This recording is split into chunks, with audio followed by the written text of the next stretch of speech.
ભીલ પ્રદેશની માંગ થઈ રહી છે અને તેની શરૂઆત આ વખતે ચૈતર વસાવા ડેડિયાપાડાના ધારાસભ્ય છે તેઓએ આ મુદ્દો ઉઠાવ્યો છે, મુદ્દો ઉછાળ્યો છે કે આદિવાસીઓનું અવગણના થઈ રહી છે, વિકાસથી આખો સમુદાય વંચિત રહ્યો છે અને માટે જ તેઓ ભીલ પ્રદેશ માગી રહ્યા છે. મહારાષ્ટ્રથી પણ કેટલુંક તેમને સમર્થન છે. કેટલીક બાબતો જે છે અમે આપણે બતાવવા જઈ રહ્યા છે. અલગ ભીલ પ્રદેશ શું છે માંગ? 29માં રાજ્ય તરીકેની સ્થાપના થાય તેવી માંગ છે. ગુજરાત સહિત 4 રાજ્યના આદિવાસીઓને સમાવવામાં આવે તેવું પણ તેમાં કહેવામાં આવ્યું છે. 4 રાજ્યોમાં મધ્યપ્રદેશ છે, મહારાષ્ટ્ર, ગુજરાત, રાજસ્થાન, આ 4 રાજ્યના જે આદિવાસી સમાજના લોકો છે તેમને તેમાં ભેળવી દેવામાં આવે તેવી પણ માંગ છે. 4 રાજ્યના 49 જિલ્લાઓ છે જેમાં આદિવાસીઓની વસ્તી સૌથી વધારે છે. એવા 49 જિલ્લા આવેલા છે. આદિવાસી બાહુલ્ય ધરાવતા રાજ્યના કુલ 14 જિલ્લા છે. એટલે કે અંબાજીથી લઈને ઉમરગામ, જેની વાત સૌ કોઈ કરે છે, જે આદિવાસી એટલે કે ટ્રાઇબલ એરિયો કહેવાય છે, ત્યાં એ સમુદાયના સમાજના લોકો વધારે છે. આદિવાસીઓ સાથે અન્યાય અને શોષણનો આરોપ લાગ્યો છે. આ માંગ શા માટે? અલગ ભીલ પ્રદેશની માંગ કેમ તેની વાત કરી રહ્યા છે. ન્યાય માટે લડતા આદિવાસીને નક્સલી ચિતરવામાં આવ્યા છે તેવો દાવો કરવામાં આવ્યો છે કે તેઓ પોતાના જસ્ટિસ માટે લડે છે, ન્યાય માટે લડે છે અને તેઓને નક્સલી જોડે સરખાવી દેવામાં આવે છે. આ પ્રકારના દાવા થઈ રહ્યા છે, આક્ષેપો થઈ રહ્યા છે. આદિવાસીઓ પ્રત્યે સરકારની ઉદાસીનતાનો પણ આરોપ લાગ્યો છે કે સરકાર તેમની સાથે આ પ્રકારનું વર્તન કરે છે, ભેદભાવ કરે છે, ડિસ્ક્રિમિનેશન તેમને અનુભવાય છે. માટે વિકાસની દોડમાં જંગલો અને જમીન પર તરાપ વાગી છે.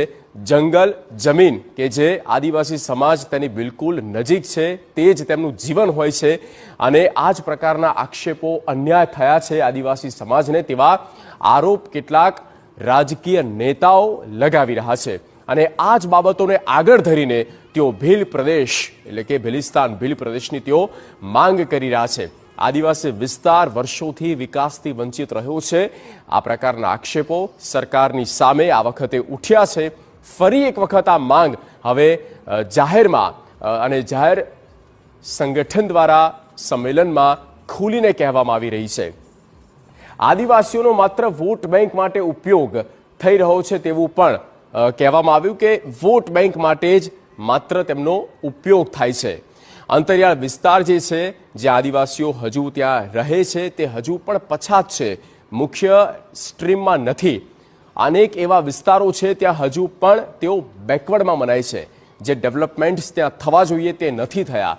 આદિવાસી યુવાનો તેમાં શિક્ષણનો મોટા પાયે અભાવ છે. એજ્યુકેશનની સ્ટ્રીમમાં તેઓ નથી આવી શકતા. કોના પાપે કોના ભોગે? આ પ્રકારના પણ સીધા આક્ષેપો સરકારની સામે તેઓ લગાવી રહ્યા છે. અન્ય સમાજની તુલનાએ રોજગારીની ઓછી તક છે. અન્ય સમાજની તુલનાએ રોજગારી, એમ્પ્લોયમેન્ટની તક ઘણી ઓછી છે. તે પણ એક મુદ્દો આગળ મૂકવામાં આવ્યો છે. એમ્પ્લોયમેન્ટનો પણ મુદ્દો મૂકવામાં આવ્યો છે. હવે જૂની માંગ છે ને તેની પાછળનો એક ઇતિહાસ શું છે તેની વાત કરીએ. આદિવાસીઓની અલગ ભીલ પ્રદેશ બનાવવાની જે માંગ છે તે વર્ષો જૂની છે. આ પહેલા પણ માંગ ઉઠી જ હતી. 1896માં અંગ્રેજોનો અલગ ભીલ પ્રદેશ માટે પ્રયાસ થયો હતો. વર્ષ 1896ની વાત છે. આ ઘણી જૂની વાત થઈ ગઈ. એ સમય પર અંગ્રેજોના શાસનના સમયની વાત છે, ત્યારે પણ અલગ બનાવવાની વાત હતી. અંગ્રેજોએ જે તે સમયે એક નકશો બનાવી આપ્યો હતો, એક આખો ગ્રાફ પણ તૈયાર કર્યો હતો કે કેવી રીતે ભૌગોલિક રીતે કેવી રીતે આદિવાસી સમાજ એક થઈને તે ભીલ પ્રદેશ આગળ તેમાં રહે, એ બને. નાસિકથી સિરોહી, નાસિક એટલે કે મહારાષ્ટ્ર અને સિરોહી એટલે રાજસ્થાનના સિરોહી સુધીના જે પ્રદેશ છે તેમને સમાવવાની આખી યોજના હતી. મહારાષ્ટ્રના નાસિકથી લઈને રાજસ્થાનના સિરોહી સુધીનો આખો જે વિસ્તાર છે તેને એક કરવાની વાત હતી. અગમ્ય કારણોસર અંગ્રેજો આ યોજનાનો અમલ ન કરી શક્યા. કોઈક કારણોસર આ યોજના એ ધરાતલ પર આગળ ન વધી અને તેના કારણે આજે પણ આ મુદ્દો જે છે તે હજી ચર્ચામાં દેખાયો છે, આવ્યો છે. 1913માં માંગ બુલંદ બની. માનગઢમાં હત્યાકાંડ સર્જાયો. 1913નો એ બનાવ પણ હવે યાદ આવે છે. જ્યારે હત્યાકાંડ સર્જાયો હતો ત્યારે આ માંગ વધારે જોરશોરથી ઊભી થઈ હતી. માંગ વધારે બુલંદ બની હતી અને કહેવામાં આવ્યું હતું એક ચળવળ જાણે ઊભી થઈ હતી. 1977માં દાહોદના સાંસદ સોમજી ડામોરે આ મુદ્દો ઉઠાવ્યો હતો. માનગઢની પણ વાત કરી. 1977માં દાહોદ જે આખો ટ્રાઇબલ જિલ્લો છે, આદિવાસી સમાજ ત્યાં વધુ રહે છે અને ત્યાંના સાંસદ તે સમયે સોમજી ડામોરે આ મુદ્દો ઉઠાવ્યો હતો. ભીલ પ્રદેશ માટે ડામોરે સંસદમાં રજૂઆત પણ કરી હતી. આ જ બધી બાબતોને લઈને તેમણે સંસદમાં રજૂઆત કરી હતી કે તેઓ અને તેમના સમર્થનમાં છે ભીલ પ્રદેશ, તેની પાછળનો ઇતિહાસ આ વર્ષો જૂની માંગ છે.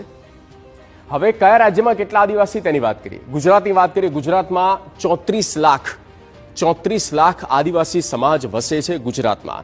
ત્યારબાદ રાજસ્થાનમાં 28 લાખ આદિવાસી સમુદાયના લોકો છે. અને જે 4 રાજ્યો છે તેમાં ત્રીજું રાજ્ય મહારાષ્ટ્ર. મહારાષ્ટ્રમાં 18 લાખ લોકો આ જ સમાજમાંથી આવે છે અને તે મહારાષ્ટ્રમાં વસી રહ્યા છે. અને ચોથું રાજ્ય મધ્યપ્રદેશ. મધ્યપ્રદેશમાં સૌથી વધારે 46 લાખથી પણ વધારે આદિવાસી સમાજના લોકો છે જેઓ મધ્યપ્રદેશમાં વસી રહ્યા છે. એટલે કે આ 4 રાજ્યને ભેગા કરવાની વાત હતી. એના કેટલાક પાર્ટ્સને એટલે કે કેટલાક ભૌગોલિક વિસ્તારને અને ત્યાર પછી આ ભીલ પ્રદેશ બનાવવાની માંગ વર્ષો જૂની રહેલી છે.